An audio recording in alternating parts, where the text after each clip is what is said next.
골로새서 3장 18절 말씀부터 21절까지 제가 한 절 읽고 그 다음 절 여러분들이 읽고 말씀 교독합니다. 골로새서 3장 18절 아내들아 남편에게 복종하라. 이는 주 안에서 마땅하니라. 자녀들아 모든 일에 부모에게 순종하라. 이는 주 안에서 기쁘게 하는 것이니라.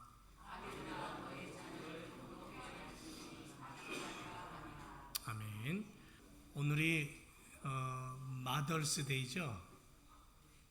모르시는 분 없을 것 같습니다. 한국은 오늘 어버이날이라 그럽니다. 어버이날. 어머니날이 아니에요. 어버이날입니다. 어머니와 아버지가 합쳐진 단어 어버이 이렇게. 처음에는 어머니였어요. 그래서 어머니날만 지켰습니다. 그랬더니 아버지들이 한때 데모를 했습니다. 왜 우리는 빼놓냐고, 우리는 왜 안 넣느냐고. 그래서 어버이날로 다시 만들어졌습니다. 그런데 가만히 생각해 보세요. 왜 아버지들은 맨날 찬밥일까요? 요즘 아버지는요, 자녀, 그 다음 와이프, 그 다음 개나 고양이, 그 다음이에요. 그런데 그냥 숨어서 조용조용히 남자가 들을까 말까 그렇게 얘기하면 참 좋겠는데 다 들으라고 그냥 대놓고 얘기를 해요. 근데 그게 또 맞다고 또 남자들 또 고개 끄덕이고 같이 웃어주니까 그래서 또 감사하잖아요. 그죠? 성경으로 돌아가 보면 잘못된 겁니다. 성경에서 아버지는 가장이라 그랬어요. 가정 속에서 아버지는 제사장입니다. 축복권이 있는 사람이에요. 축복권. 아버지는 든든한 가정의 울타리와 같은 존재. 물론 이 귀중한 역할을 잘못 인식했거나 제대로 행동하지 못한 부분들도 있습니다. 인정합니다. 그런 아빠도 있어요. 그럼에도 불구하고 남자는 가정을 만들고 가정 안에서 제사장적인 역할을 감당해야 될 책임이 있다고 하나님이 허락하셨고 성경이 그렇게 얘기하고 있어요. 분명한 사실입니다. 이거는 세상이 없어져도 이건 없어지지 않는 하나님이 명령하신 가정이라는 것을 만드시면서 명령하신 하나님의 법이에요. 미국은 오늘 마더스데이로 지킵니다. 그러면 파더스데이는 언제죠? 19일입니다. 다음 달 19일. 그런데 아버지 날은요 별로 신경 안 씁니다. 경기가 어려워져서 마더스데이도 조금 조용한 것 같은데 그래도 마더스데이는 선물도 하고 또 어머니에 대한 이야기도 하고 하는데 아버지 날은 별로. 다음 달에 가서 아버지 날 지켜달라고 하지 마세요. 오늘 교회는 5월 둘째 주일을 어버이 주일로 지키는 거예요. 그래서 어머니와 아버지를 함께 묶어서 그래서 아버지들도 오늘 꽃을 달았어요. 저도 꽃을 달았고요. 어머니들 물론 꽃을 달았고 단 특별히 오늘 남전도회에서 우리 교회 전통이 마더스데이고 어버이날을 맞이하면 남전도회에서 점심을 준비하잖아요. 설거지도 남전도회에서 하고 오늘 점심은 짜장면하고 짬뽕으로 남전도회에서 준비를 할 겁니다. 오늘 어머니 되시는 분들은 그냥 마냥 즐기시면 될 것 같습니다. 즐기기 싫으신가 봐요? 대답이 없으셔. 아버지들을 좀 얘기를 할게요. 오늘 설교의 전반적인 내용도 어머니 얘기를 좀 하니까 아버지 얘기를 미리 좀 하고 싶습니다. 아버지들이 좀 실망 안 했으면 좋겠어요. 절망하지 않았으면 좋겠습니다. 아버지들 참 열심히 살아요. 자신의 길을 걸어요. 묵뚝뚝합니다마는 자신의 길을 걸어요. 그래서 감사한 말씀을 드리고 싶고 격려하고 싶어요. 오늘 교회는 아버지들과 어머니들께 꽃을 달아드리고 그 사랑을 다시 한번 되새기는 시간입니다. 축복하고 사랑합니다. 정말 아버지 되시는 분들, 어머니 되시는 분들을 정말 주님의 이름으로 축복하고 사랑합니다. 우리가 서로를 위로하고 특히 아버지 되시는 분들을 위로하고 어머니 되시는 분들의 사랑에 감사할 수 있는 그런 시간이 오늘 좀 가슴에 묻어나면 오늘만 끝나지 말고 계속 좀 이어졌으면 좋겠어요. 평생 지워지지 않는 그런 감사와 사랑과 은혜가 우리들 가슴 속에서 꽃피기를 주님의 이름으로 부탁을 드립니다. 어떠세요? 가슴에다가 오늘은 특별히 꽃을 다니까 학생들이 아주 소중한 시간 많이 걸려서 만든 건데 좋죠? 싫으신 분 있으세요? 싫으신 분 있으면 꽃 내놔요. 네. 좋을 겁니다. 그런데 혹시 제가 이렇게 질문하고 싶습니다. 혹시 하나님 아버지께 오늘 아침에 꽃 하나 드린 분 계십니까? 하나님을 아버지라고 부르면서 우리는 하나님 앞에 내가 1년에 딱 한 번 어버이 주일을 맞이하면서 하나님 앞에 꽃을 달아드린 적이 있을까? 그 은혜에 감사하고 엄청난 사랑이잖아요. 효를 다하는 자녀들을 볼 때에 얘기만 들어도 제3자가 기쁠 정도로 효라는 단어가 참 중요하고 좋은 건데 우리가 하나님 앞에서 어떤 모습으로 하나님 앞에 믿음을 드리고 하나님을 향해서 감사하다고 고백했든지 우리가 그런 하나님을 향한 우리의 효는 어떤 건지 효를 잘하는 성도들을 보면 애들 말로 짱이라고 이 표현을 하죠. 야, 저분 정말 캡이야 이렇게 얘기합니다. 그것처럼 하나님 앞에 충성을 다하는 성도들을 보면 정말 좋아요. 먹지 않아도 좋아요. 육신의 부모님께 정성을 다하듯이 하나님 아버지께 그렇게 믿음으로 선물을 드리고 고백으로 하나님 앞에 나아가고 그렇게 하나님 앞에 효를 다하는 그러한 신앙의 사람이 되면 더없이 교회가 아름다워지고 우리의 삶에 풍요가 넘치고 우리의 자녀들이 그것을 보면서 복된 자녀들로 성장하게 될 줄로 믿습니다. 우리 하나님 앞에도 효를 다하는 우리들이 되어야 될 줄로 믿습니다. 예. 어머니 하고 부르면 어머니가 꼭 요술쟁이 같아요. 요술쟁이. 예? 평범한 여인인데도 불구하고 어머니라는 이름을 떠올리면 꼭 그 마술을 부리는 것 같습니다. 예를 든다면 하루 종일 일을 하고 집에 불이 났게 들어왔어요. 저녁 때. 그런데 아들, 딸이 쫓아나오면서 한다는 얘기가 엄마 배고파 이럽니다. 그러면 그 피곤한 몸 잊어버리고 가방 집어던지고는 부엌으로 들어가서 뚝딱뚝딱 뭔가를 만들어내요. 먹는 것을. 참 맛있게 만들어내거든요. 냉장고에 재료가 있으면 그나마 괜찮은데 재료가 없을 때에는 참 막막한데도 불구하고 아이들이 먹을 수 있는 음식을 만들어내는 어머니의 그 솜씨를 보면서 야, 어머니는 요술쟁이 아니야? 이렇게 생각했던 어린 시절도 있습니다. 지금도 가끔 아내가 그런 일을 하게 되면 속으로 야, 참 요술쟁이 같아 이런 생각을 하게 됩니다. 마찬가지일 거예요. 우리 모두가 어머니는 다른 것 같으면서도 다르지 않습니다. 그런데 또 다른 면이 있어요. 어머니는 사랑의 상징이기 때문에 그래요. 남을 사랑할 수 있고 정을 나눌 수 있고 눈물이 있는 사람은 마음이 풍부한 사람을 얘기하죠. 그 풍부한 마음과 가슴을 가지고 자라날 수 있는 것은 뭐냐면 어려서부터 그것을 보고 자랐기 때문에 그래요. 나눌 수 있고 사랑할 수 있고 사랑과 정의 마음 어머니부터 받은 거죠. 어머니부터. 그래서 유대인의 교육은 어머니의 교육이라 그러잖아요. 굉장히 중요한 교육입니다. 이렇게 얘기하면 반대할 분 없죠. 나는 아니야 라고 반대할 분이 혹 있을지 모르겠지만 거의 99%는 어머니의 그 온유함과 그 사랑을 어려서부터 먹고 자랐다고 할 수 있겠죠.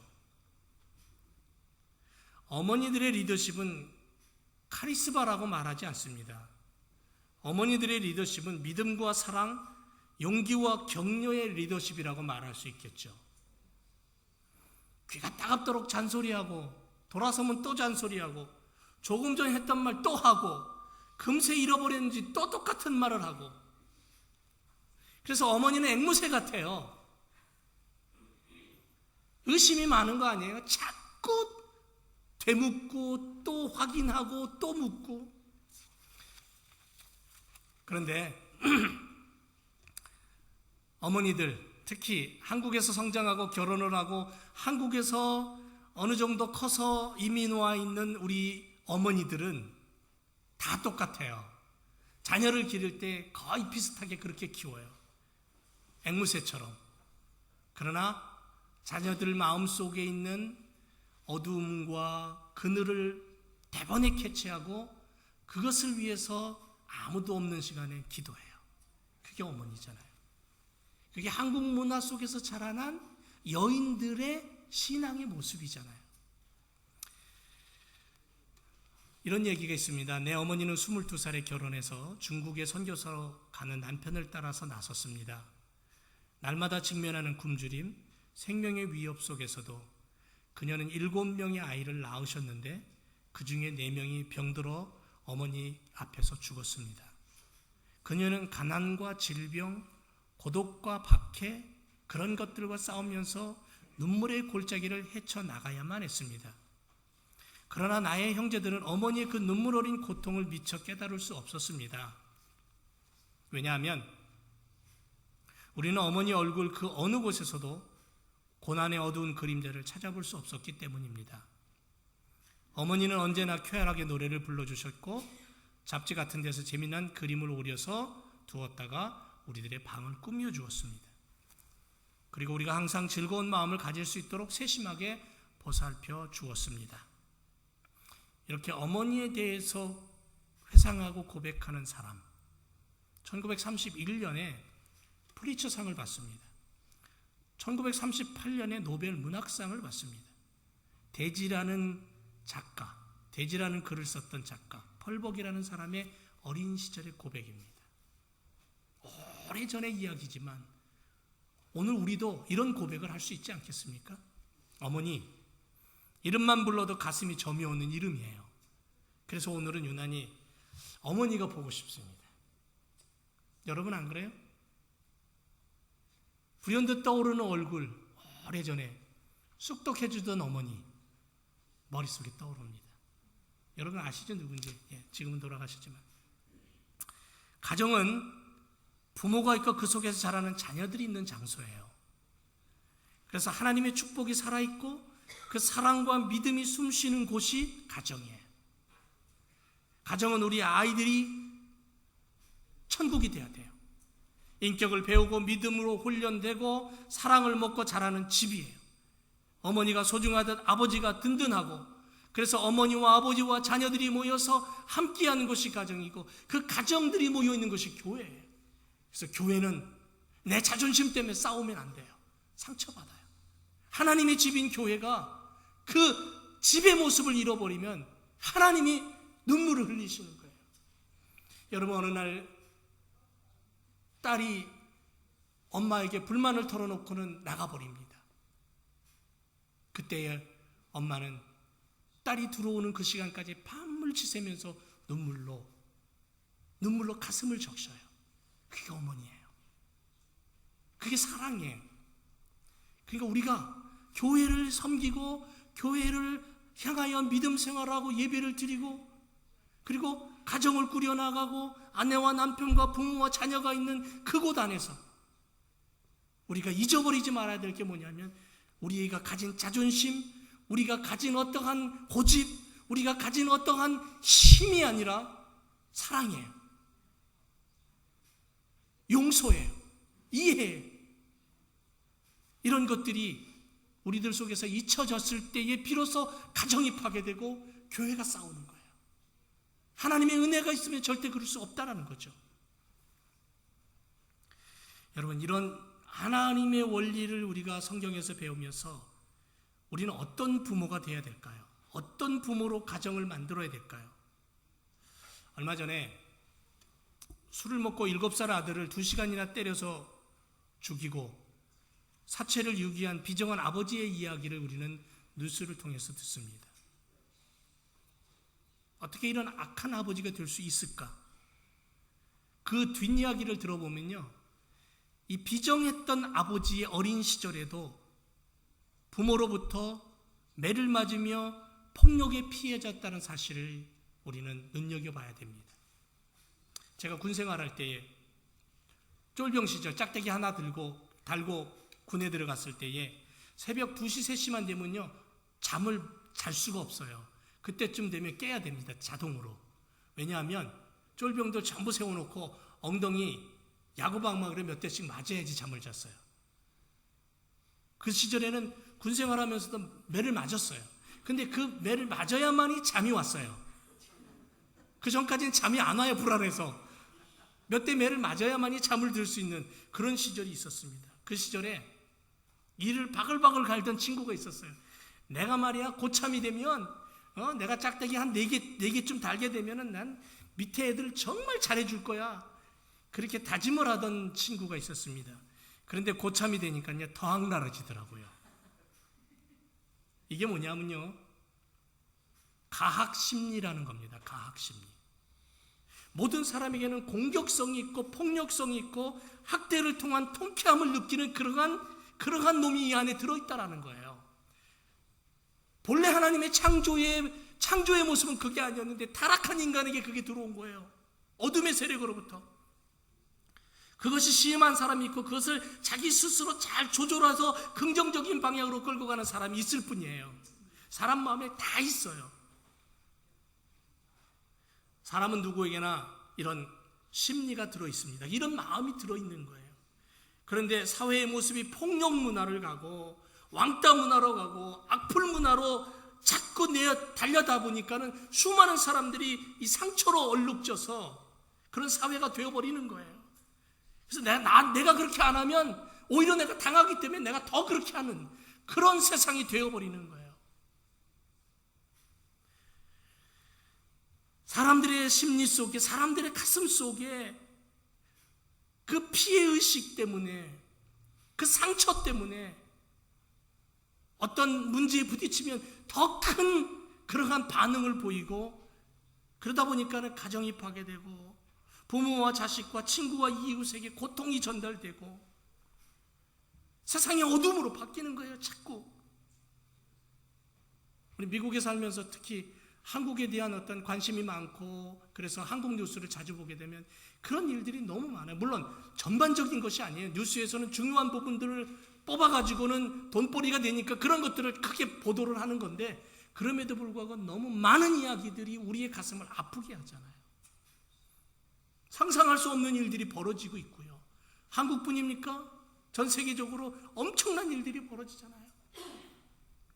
심지어는 IS가 어느 한 지역을 점령했다가 이제 힘이 약해져 갖고 도망을 가면서는 각 집에다 애들 장난감이며 옷이며 자전거며 침대에다가 기가 막힌 폭탄을 설치해 갖고 애들이 집에 돌아와 가지고는 자전거 한 장에 앉았다가 터져버리고 이런 일들이 지금도 일어나고 있다는 거죠.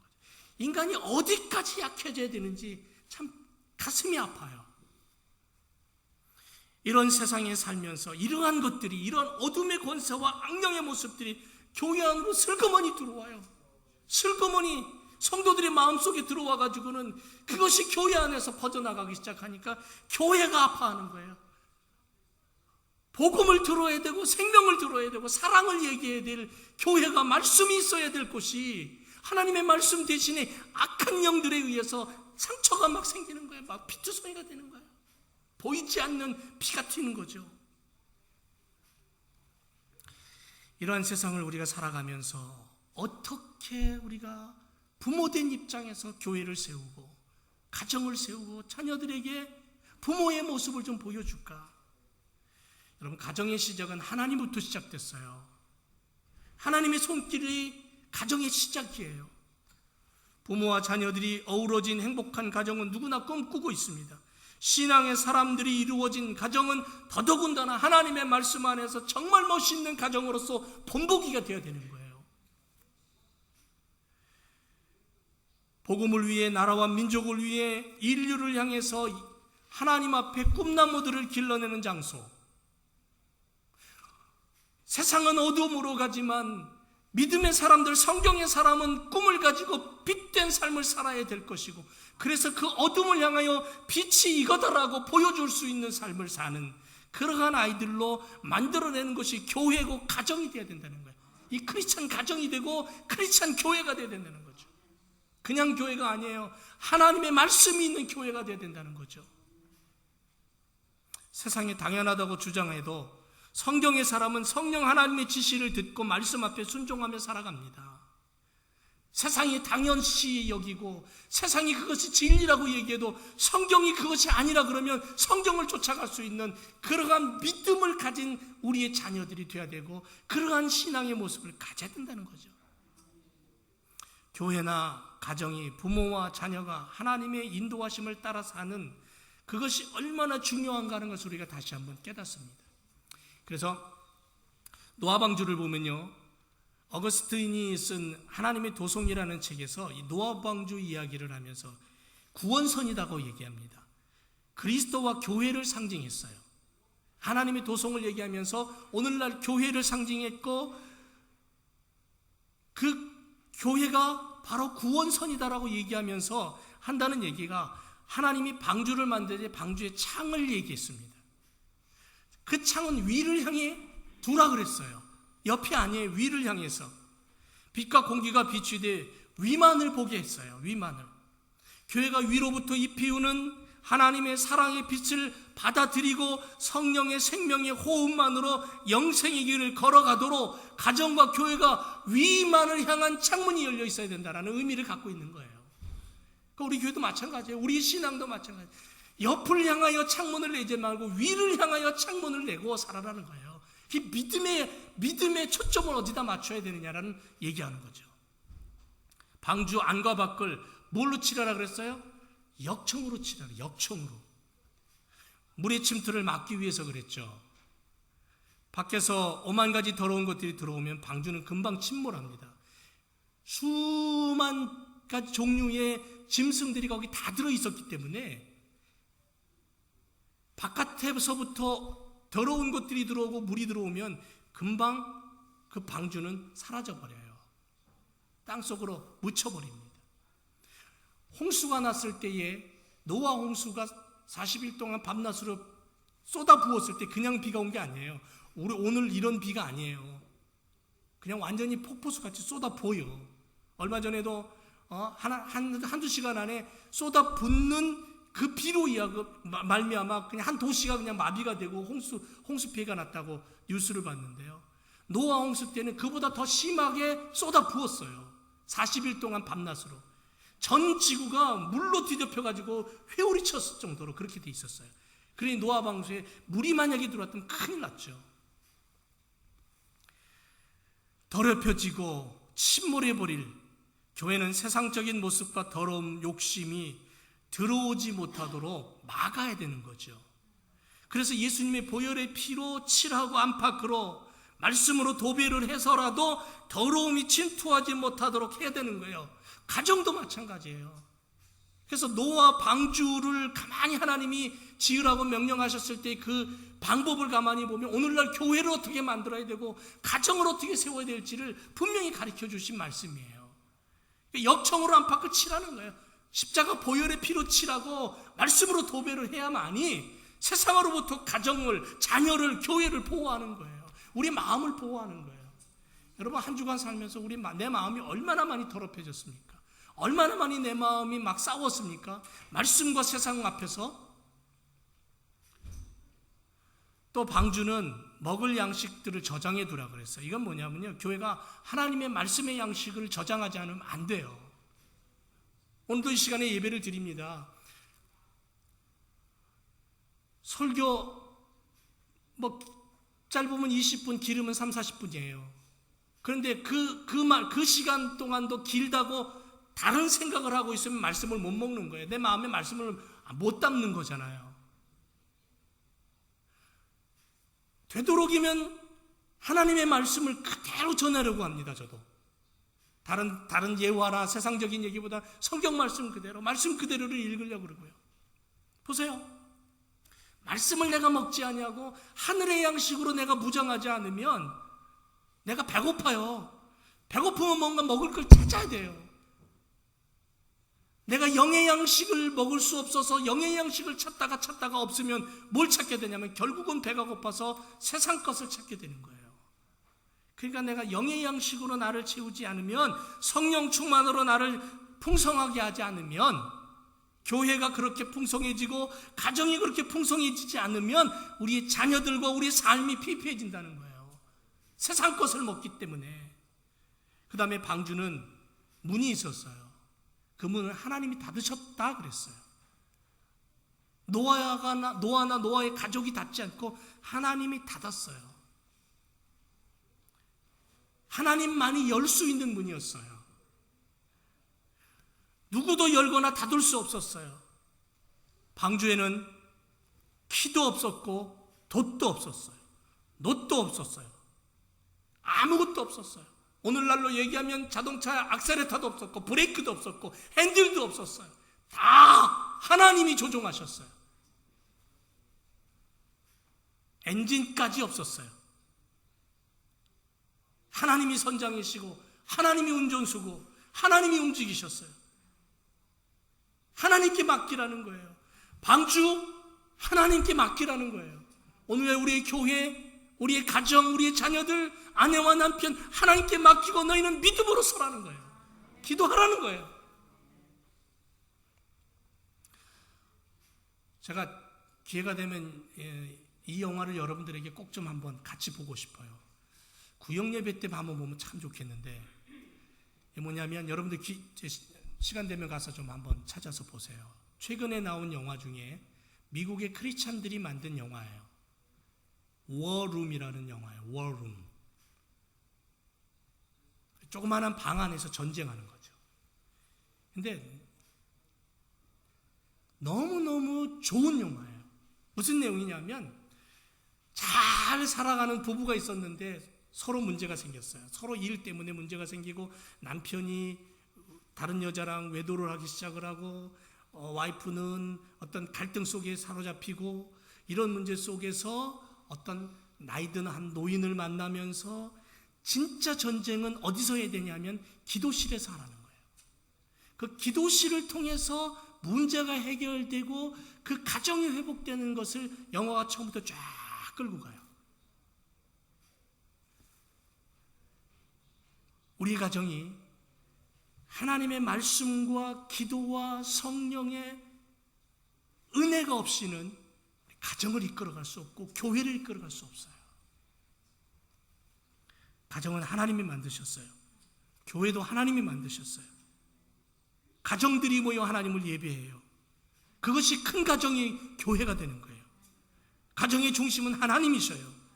하나님이 가정 속의 선장이고 교회를 이끌어가는 운전수예요.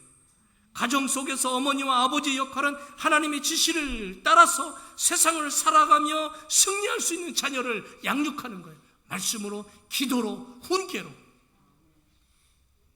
그래서 골로새서 오늘 말씀해 보니까 아내들아 남편에게 복종해라. 주 안에서 마땅하다.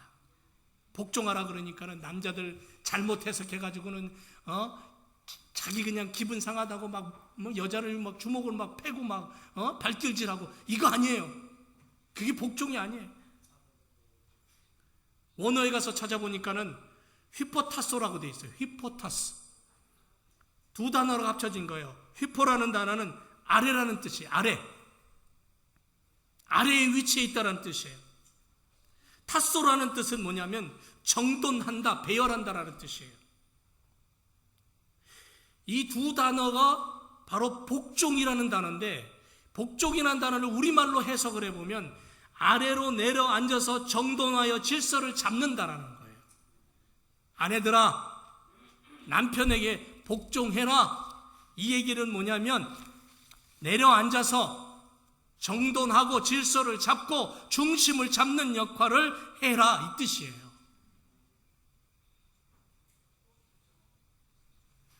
그리스도는 인간의 모형으로 이 땅에 오셨습니다.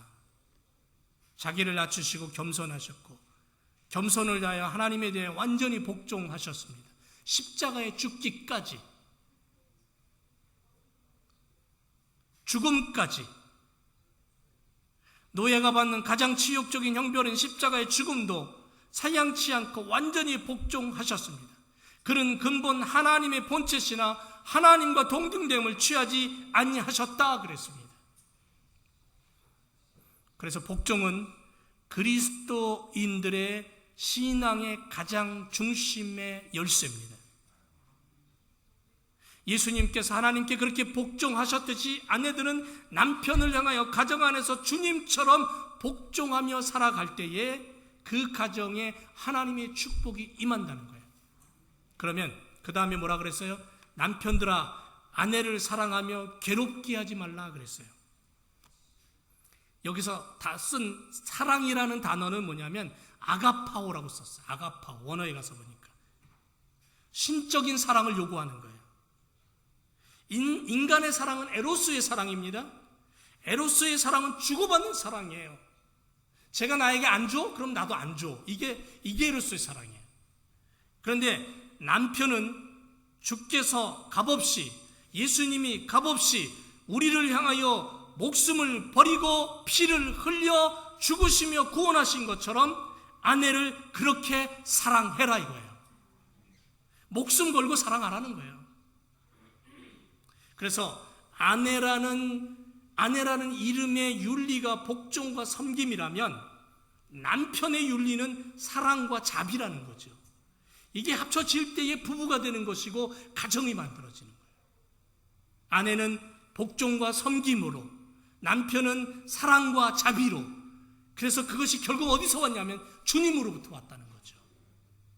그러니까 주님을 우리 안에 담으면 이거 몰라도 서로 사랑하게 되고 복종하게 되고 섬기게 되고 자비로 나타나게 되고 그렇게 되는 거예요. 우리 남편 되시는 성도 여러분, 아버지 되시는 분들, 함부로 자기가 힘세다고 휘두르지 마세요. 말로 휘두르는 건 언어폭력이에요. 아버지의 권위로 복종해야 한다고 닭 잡듯이 개 잡듯이 하지 말자는 거죠. 우리 어린 시절에 그런 분들 많았어요. 제 친구 중에도 그런 아버지가 있었어요. 남자의 권위, 사랑 안에서 행해져야 될 줄로 믿습니다. 자비가 나타나야 돼요. 괴롭게 하지 말라는 단어가 있죠. 남편들아, 아내를 사랑하며 괴롭게 하지 말아라. 괴롭게 하지 말라는 단어를 원어에 가서 찾아보니까는 피크라이노라고 돼 있어요. 무슨 뜻인 줄 아세요? 쓰라리게 하지 말아라. 비참하게 만들지 말아라. 분기하거나 화내거나 슬프게 만들지 말아라 라는 의미가 들어있는 단어예요.